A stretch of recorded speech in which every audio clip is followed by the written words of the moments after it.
Hello, my name is Joseph Gomez, and in this presentation I will explain what proof by contrapositive is.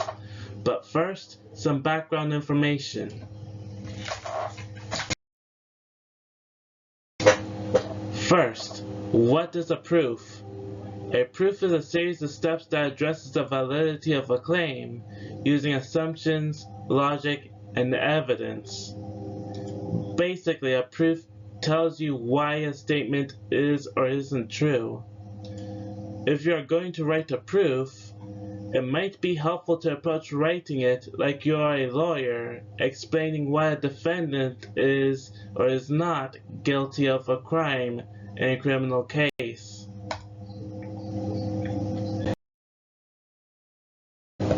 Otherwise, you may be wondering, why do we use proofs?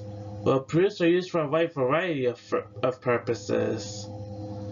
For example, in fields like law and philosophy, proofs are used to analyze arguments and identify potential flaws in the reasoning behind them.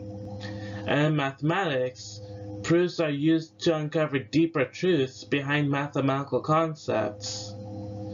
And in computer science specifically, proofs are also used in a wide variety of purposes. For example, a proof might be used to show that a program works as intended, demonstrate that an encryption system is secure, or validate that a set of inferences made by an AI model is correct.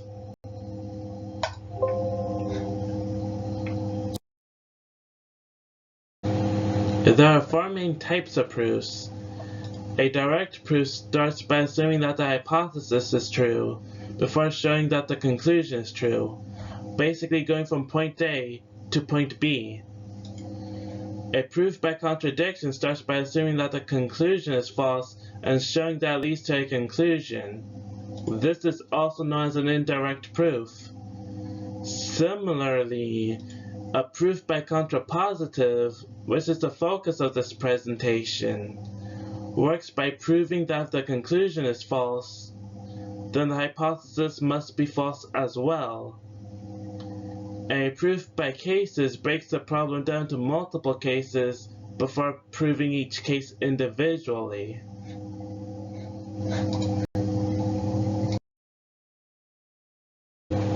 Now I will explain what proof by contrapositive is and why it works. So basically, the idea behind this type of proof is that instead of proving a theorem directly, we instead prove it by proving that its contrapositive is valid. This is useful because it can make the process of writing the proof simpler and more intuitive. For example, proofs examining the behavior of irrational numbers often use the contrapositive, which uses rational numbers, because rational numbers are often easier to work with. But anyway, you might be thinking right now, why does this work? Well, it works because both the original statement and its contrapositive are logically equivalent. Proving one is as good as proving the other, which you can verify the truth table right here.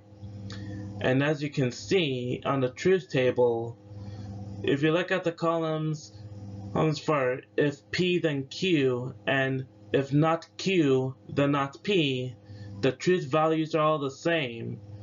And so if you use the not Q then not P, then you have proved if P then Q. Okay, here are the steps on how to prove a theorem with a proof by contrapositive. First, identify the original statement. You may need to rewrite it in the form of if P then Q. Then form the contrapositive. Rewrite the theorem as if not Q then not P.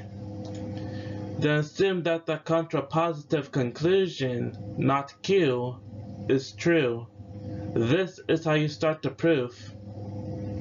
Next, demonstrate that not P follows logically from not Q. You are are trying to prove the contrapositive, not the original statement directly. Finally, once you have proved that the contrapositive is true,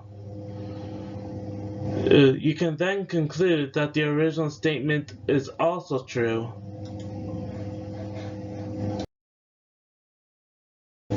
Now let's go through a couple of examples. Here's example 1. The theorem is, for every integer x, if x squared is even, then x is also even.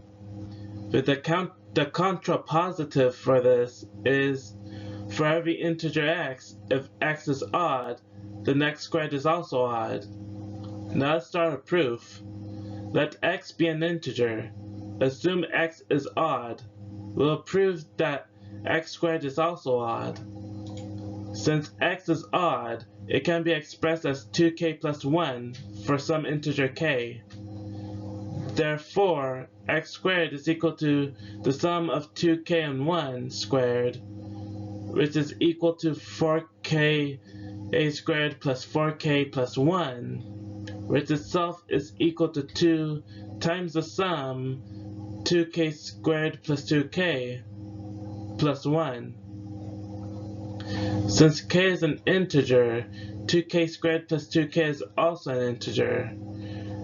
Therefore, x squared can be expressed as 2 times an integer plus 1.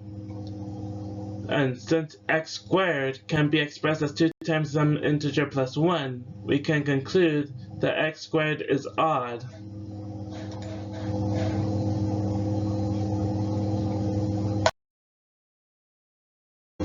And here is example 2.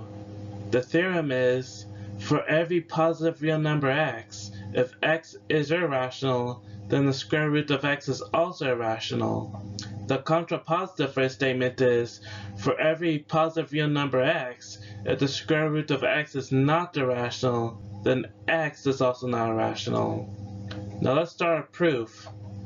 Let x be a positive real number such that square root is not irrational. We will prove that x is also not irrational. Since x is a positive real number, the square root of x is also a real number. Every real number is either rational or irrational. Therefore, since the square root of x is not irrational, it is rational. Therefore, the square root of x is equal to a over b, where a and b are integers, and b does not equal 0. Squaring both sides of the equation gives the square root of x squared over the ratio a over b squared, which then gives us x is equal to a squared over b squared. Since a and b are integers, a squared and b squared are also integers. Since b does not equal 0, b squared also does not equal 0. Because x is equal to the ratio of two integers, where the denominator is not 0, by definition, x must be a rational number. Since x is rational, x cannot be irrational. Therefore, x is not irrational. This implies that if x is irrational, then the square root of x is also irrational.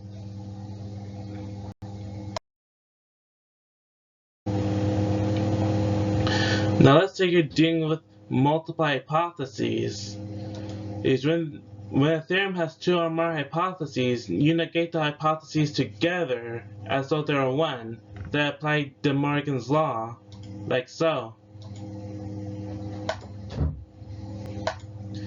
And once you apply De Morgan's law, you can then recognize that the statement, if not Q, then not P1, P2, P3, and so on, is equivalent to, if not Q and P2, P3, P4, and so on. Notice I didn't say P1, then not P1, or any similar statement. And thus, to prove the contrapositive, you must prove that one hypothesis You must prove one hypothesis is false while assuming that the conclusion is false and the other hypotheses are true. To explain what I mean further, consider this statement. Given any two integers x and y, if x is odd and y is odd, x plus y is even.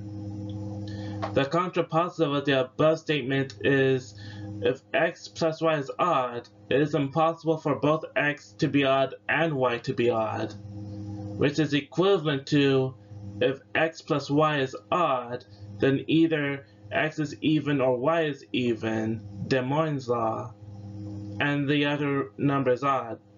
I almost forgot about that. Which is also equivalent to if x is odd and x plus y is odd, then y is even. Thus, when we write a proof, we will assume that x plus y is odd and x is odd. Then we will prove that y must be even.